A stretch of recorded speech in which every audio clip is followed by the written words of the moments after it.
I didn't know if I could do it. I don't know if I could do it again. I don't know if I did it. I think when you're dealing with that many layers and you're tracking so many things, you don't really have time to think about anything else. So I think because of how intense that was for me, it allowed me to completely let go. And I just was absorbed totally by the performance and the reality of what the scene was, because I had no other alternative.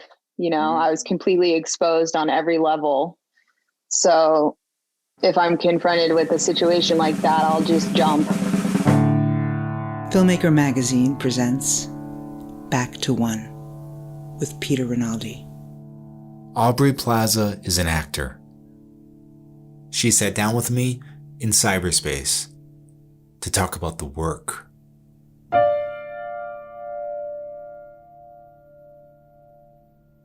Let's start with NYU. Why did you want to go to NYU to study film?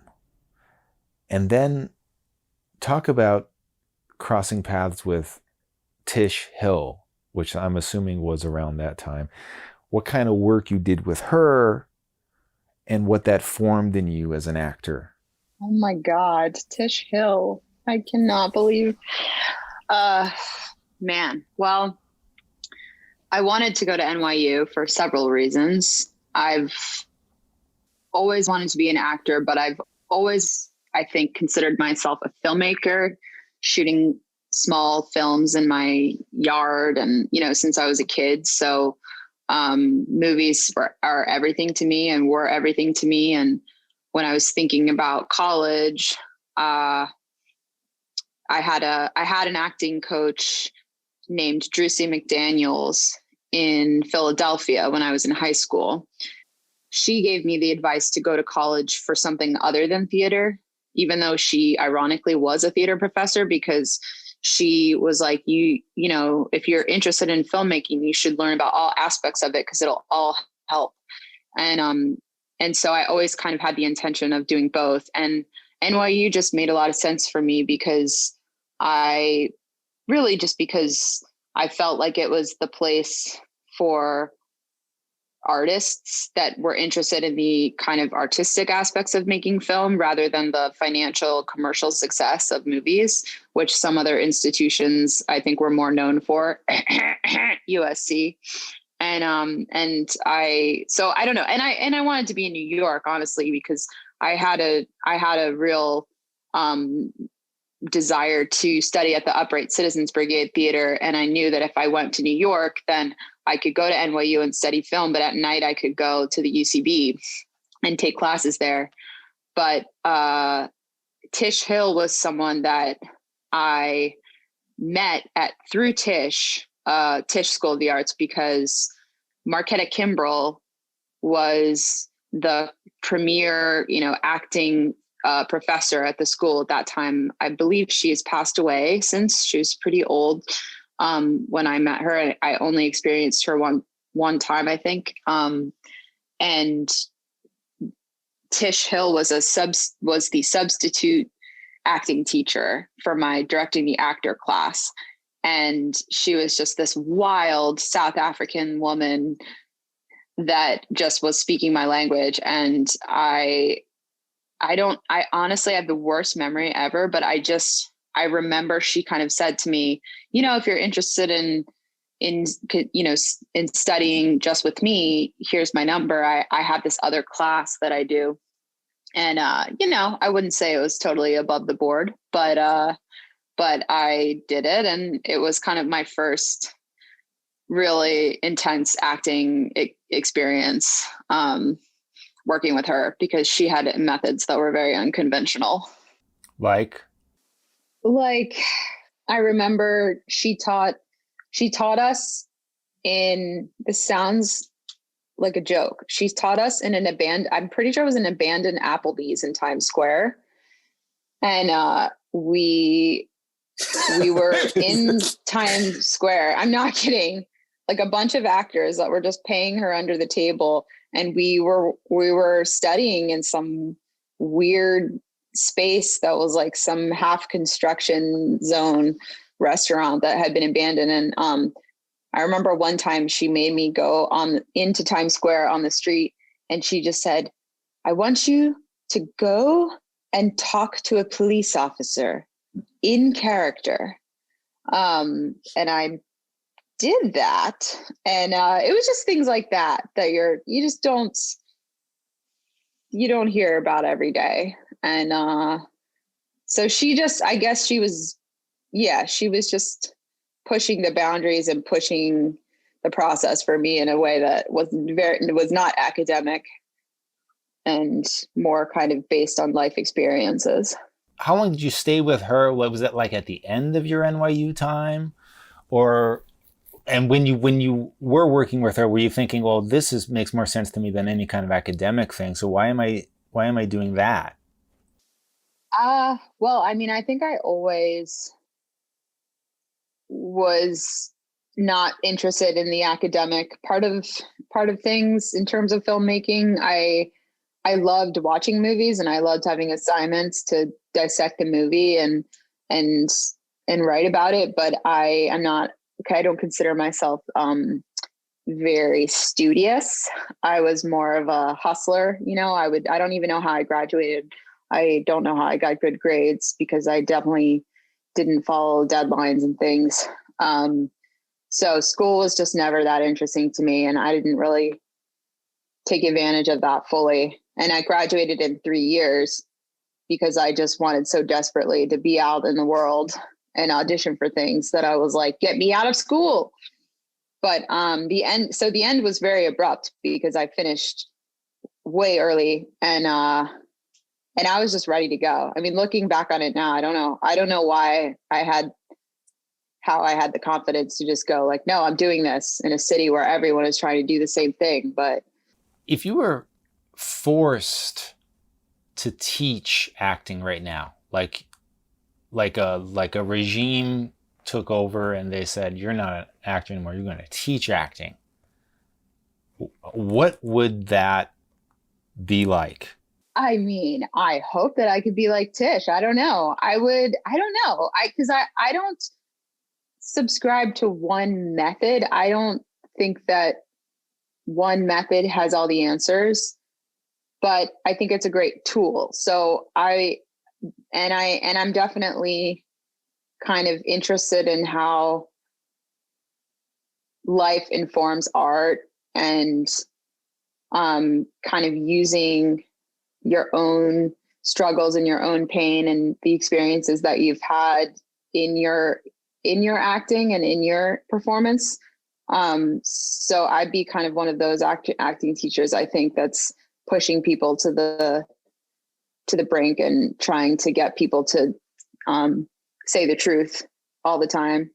I don't know, but I'd also be really fun because, it's got to be fun too.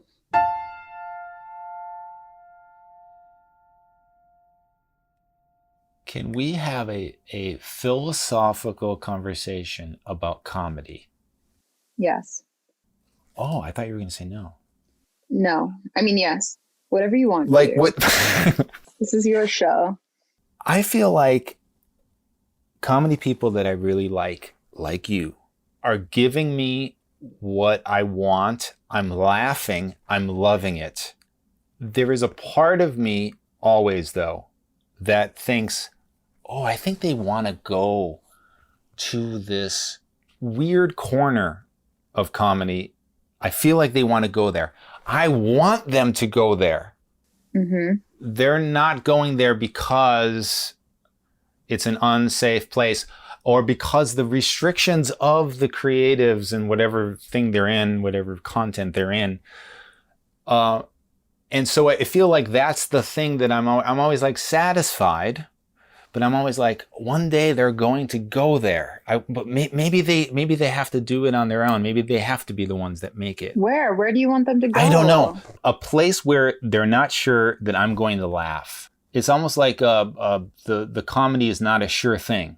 Do you have like something that you're like, wow, okay, I can do what you want me to do here in this movie, but I wish that they had the balls, meaning these people making this to let me go there, wherever there is. Sure, of course. I felt that way before, but I think I've been pretty lucky to have a lot of freedom and do what I want in movies. And I think a lot of times, I mean, or at least in the past, I've been hired because of that. Or I think because I'm willing to kind of try different things, or, you know, humiliate myself, or just kind of, I don't know. I've always been drawn to going to that place, I think.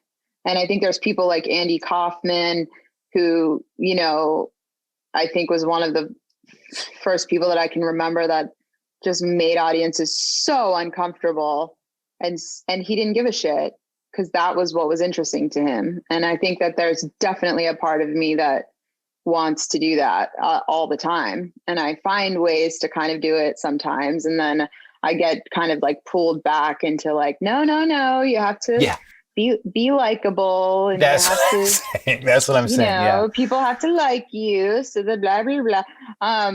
But of course, I always want to go there, wherever that is.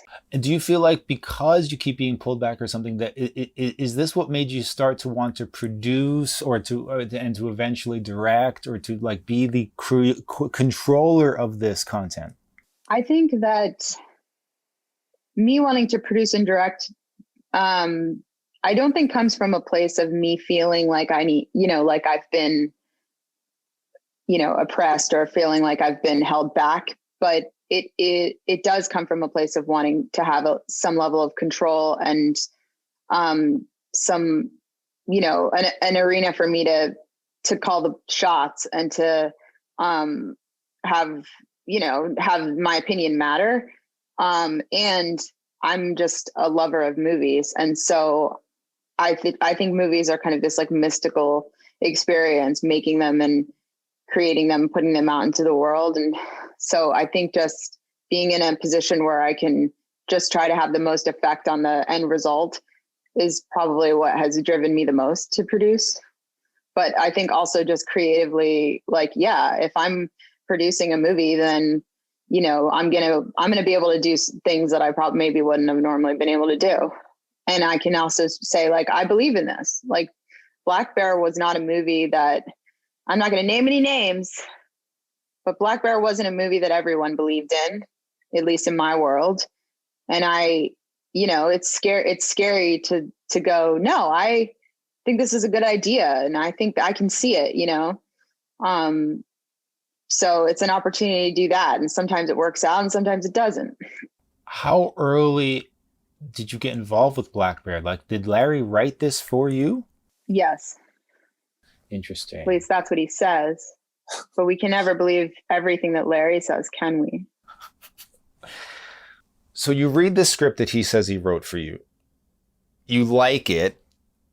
And then you say, I'm going to produce it. Or was it always like, Larry, write a script for me and I'll produce it? No, we never talked about making a movie together. We had acted together in a television episode a year before and became friends. And I think we recognized very quickly that we had a similar approach to acting. And because Larry, you know, he was an actor and he's a playwright, and there were just a lot of things about how he felt about movie making that I agreed with. And so it was clear that we're on the same page. And then I think it was probably a year later, maybe a little bit less, that he wrote the script. And I didn't even know about it until he gave it to me. It was like a Christmas morning. He just, you know, sent it to me and said, I wrote this for you, and I'd love to make it with you and have you, you know, produce it with me and everything. So it was a total surprise. Were you looking for something like different for you, for people to say, oh, wow, she's doing something different here? Like both in terms of like, this is not funny, and because it also has this meta thing going on. I definitely care about what people think about me, as we all do. But I wouldn't say that, you know, I'm just desperately looking for something to prove that I can, you know, be not like you think I can be or whatever. But I think it's more just I'm drawn to complex characters and filmmakers. And I think over the past couple of years, I've just been looking to collaborate with people that I really respect and that I want to make movies with. And I think this just felt very organic in that way. And I think I'm always looking to do something different. And in my mind, everything that I do is different, but that doesn't always come off. You know, people very quickly kind of just boil things down to whatever. But for me, it's all nuanced and it's all different every time. When I was in film school, I was a crew member on a set where my friend's film, he had all professional crew. He drove us to Cape Cod for a week in a cabin, nights, going to breakfast with like the fishermen. And there was so many toxic relationships with the crew and the cast. And then we're all in this cabin working nights. And it was, I mean, it really, I think that was the event that made me not want to work in movies, even though I was in film school. And this movie, Black Bear, just brought back a lot of those memories. And I mean, it's really one of the only movies I've seen that really captures, I think, an independent film set in reality, like the way it is. When I heard about all of the troubles you guys were actually having on this shoot, that is a lot like what I was just describing at my Cape Cod thing of like working nights. I don't know what the relationship was with the other people, but Larry was describing it as the food sucked, blackouts, and you have to do your work in this environment though. Because someone might say, okay, for me to do my work, X, Y, and Z has to be the environment. Like for me to do my work properly. Someone else might can't wait till I have that much control over someone else might say though that something like this happening actually helped in a way to get you there, using it, as they say. Was that true for you on this? Like the difficulty of the work environment helping you? Absolutely. I had not anticipated the level at which that it became true.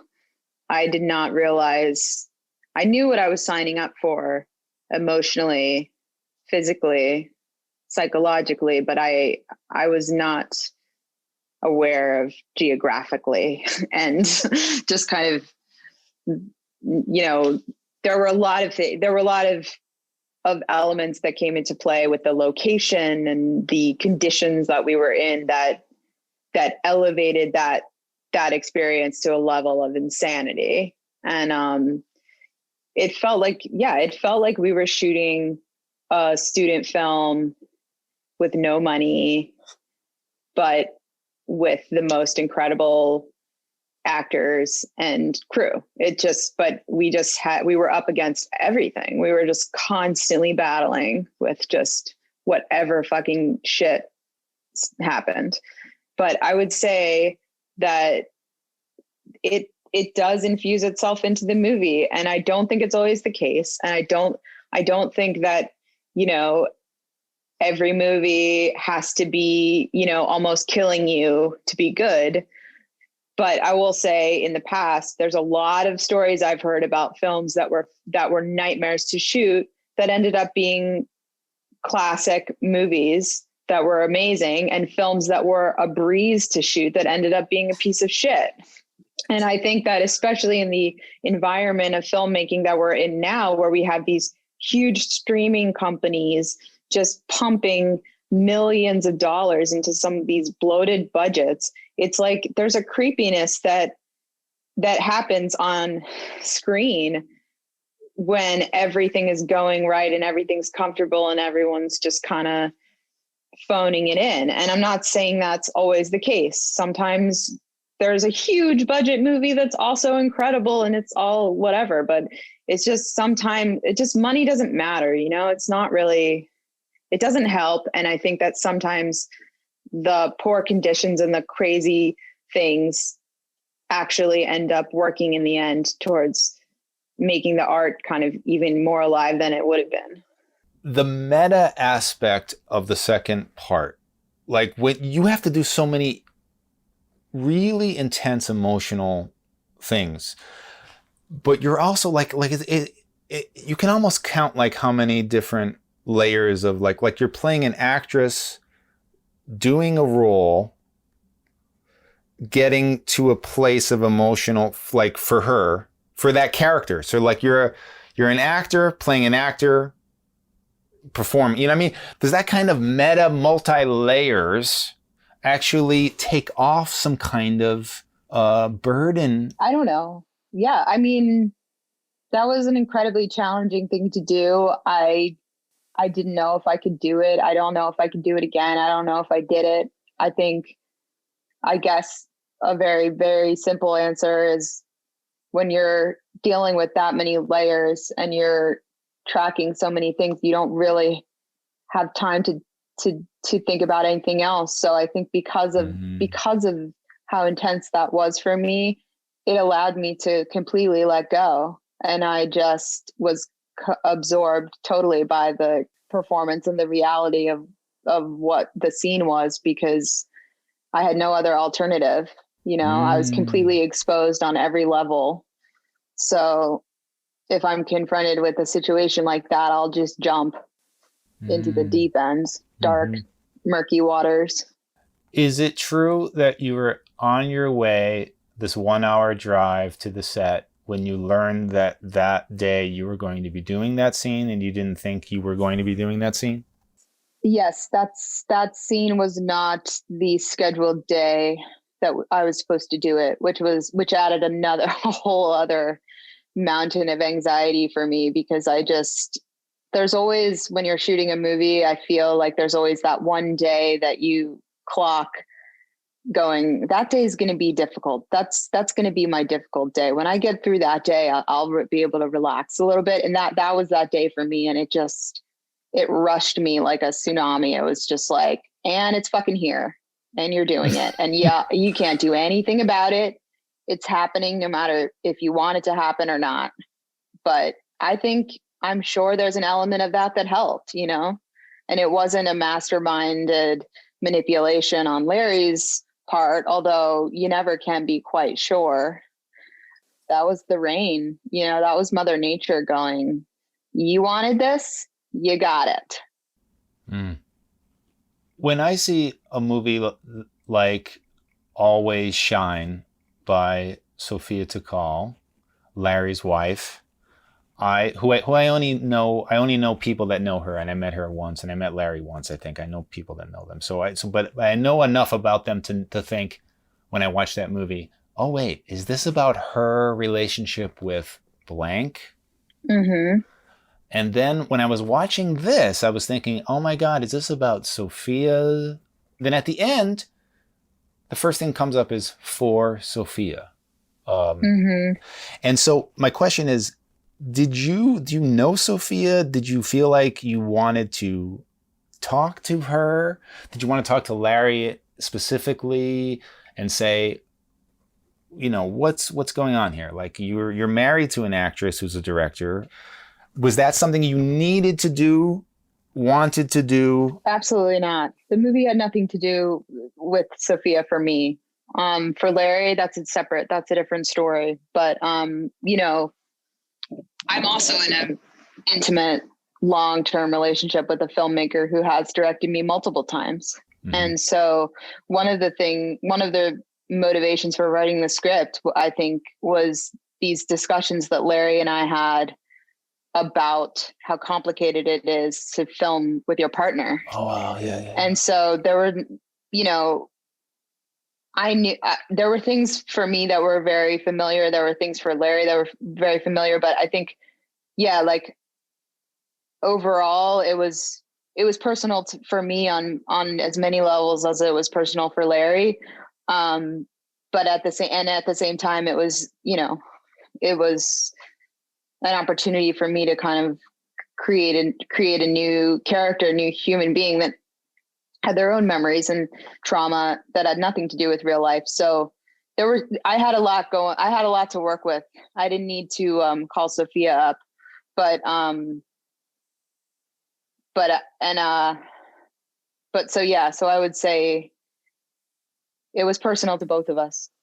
You know, I love Christopher Abbott. He was on my show. He was the one and only time I did this show live in Brooklyn. He was the guest, and I have a love for him. Is that wrong? Like, should I not love that man? No, are you crazy? He's the most lovable. He's the most lovable guy, and he's such an incredible actor. I wanted to work with him for a long time, so I'm number one fan. I want an autograph from him. Did you actually, as producer, say, let's get Christopher Abbott? Yes.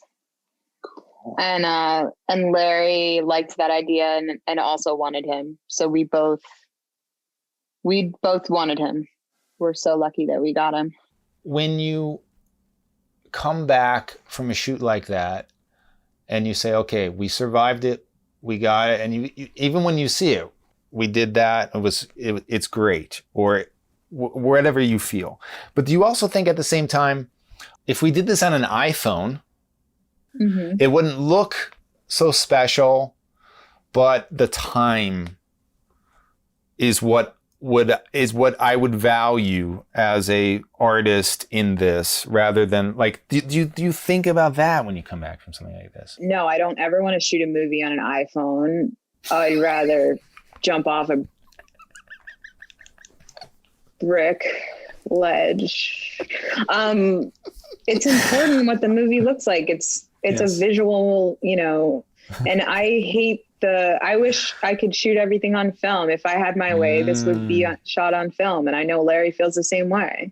And there's something more kind of incredible about actors that shoot on film that know that they don't have the time, and cameras running, baby. Cameras running, baby. Check the can. That shit's printed. Like that's a whole other level of pressure, because but you can't erase that file.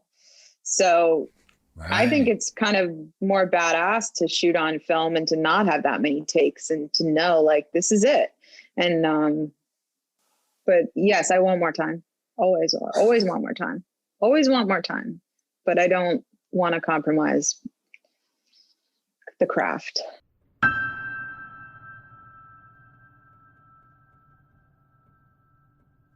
Is it actually weirdly harder now or more awkward, more uncomfortable to audition when you're a famous person? You know what I mean? Like, or when you walk in a room and everybody knows you, knows your work, and you're like, why the fuck am I even here then? But then you have to audition. Well, first of all, let's be clear. Auditioning is humiliating whether you're famous or not. It's a excruciating process that I despise and would have dreams about getting to a point where I go, I'm offer only in that voice. But the reality is it never fucking ends. I mean, if, Quentin Tarantino wants to meet audition for his movie, I'm going to audition for his movie. And however many followers I have. But I think it's always humiliating. I'd say there's another level of humiliation when you feel like you're at a level where everybody knows you and has seen your work. And so there's always that kind of ego thing that happens where you're going like, I got to dance around for this guy. Are you fucking kidding me? Mm-hmm. For these people, they want to see me be a sarcastic bitch because they haven't seen me do it before. But if you want the part, you got to work for it. So that's Hollywood, baby. Auditioning sucks. I hate it. And by the way, I'm getting worse at it. Well, that was going to be my question. I get, the worse I am at audition. It's a skill in itself. I used to be so good at auditions. I am terrible. I don't think I've landed a role that I've auditioned for in years. And I have auditioned for a lot of them. So what do you think that is? Like, is that just part of what you're talking about? Like you're out of the moment because you're thinking about what they're thinking, or I don't know. I think that for me, it's a combination of, well, first of all, I'm terrible at self-taping because I don't have the will to care.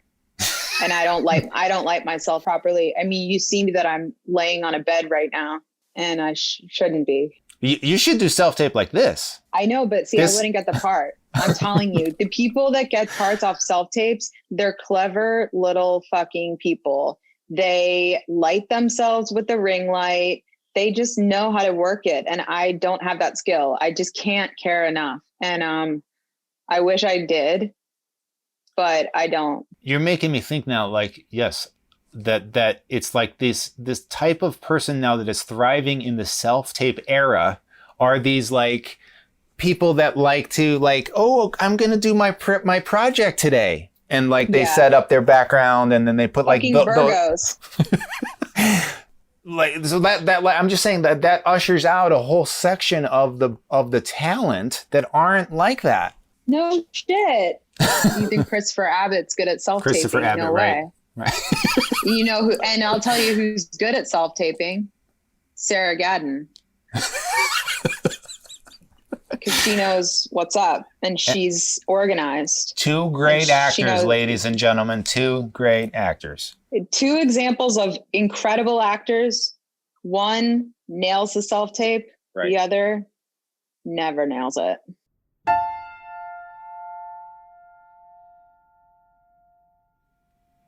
When you're not working, what do you do to feed your inner actor? It's a lame answer and it's a boring answer, but it's really just watching other brilliant performances in movies. Really, that's the most inspiring thing. And, you know, I've worked with an acting coach in LA for 10 years that I've worked with on everything I've ever done. And sometimes I'll go to her class and I'll just audit the class. I'll sit in the back and just watch. And I'll tell you, I've never seen better acting. And no one knows who these people are. I mean, they're people in the master class, but these people blow my mind. And it's so humbling and so inspiring because you're like, these people are doing it because of the art form of acting. Yeah. They're not doing it to be on television. You know, that's the most inspiring to me, is just seeing really brilliant performances and wanting to be like that. Aubrey Plaza, thank you so much. You're welcome.